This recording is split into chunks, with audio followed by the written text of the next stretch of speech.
அண்மை செய்தி. தமிழகம் மற்றும் புதுவைக்கு அடுத்த 2 நாட்களுக்கு ஆரஞ்சு அலர்ட்டானது விடுக்கப்பட்டிருக்கிறது. இது குறித்தான மேலும் விவரங்களோடு இணைகிறார் எமது செய்தியாளர் சிவபிரகாஷ். வணக்கம் சிவபிரகாஷ், விவரங்கள்.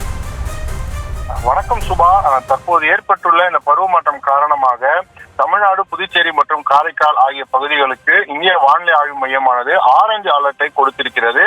இந்த ஆரஞ்சு அலர்ட் என்பது இந்த 3 மாவட்டங்களிலும் அடுத்த சில தினங்கள், அதாவது குறிப்பாக டிசம்பர் 16 மற்றும் 17 ஆகிய தேதிகளில் மட்டும் கிட்டத்தட்ட 115.6 முதல் 204.4 மில்லிமீட்டர் வரையிலுமான மழை பதிவாகக்கூடும் என்று எச்சரிக்கை விடுக்கப்பட்டிருக்கிறது. இதன் காரணமாக தேவையான அனைத்து பாதுகாப்பாக இருப்பதற்கு தேவையான அனைத்து நடவடிக்கைகளையும் எடுக்கும்படியும் இந்திய வானிலை ஆய்வு மையமானது அறிவுறுத்தி இருக்கிறது. சமீபத்தில் உருவான இந்த மிக்ஜாம் புயலானது மிகப்பெரிய வரலாறு காணாத அளவில் ஒரு மழையை கொண்டு வந்தது. அதிலும் மிக முக்கியமாக தமிழ்நாட்டில் இருக்கக்கூடிய வடக்கு மாவட்டங்களான சென்னை, திருவள்ளூர், காஞ்சிபுரம் ஆகிய மாவட்டங்கள் மிகப்பெரிய அளவில் பாதிப்பை சந்தித்தன.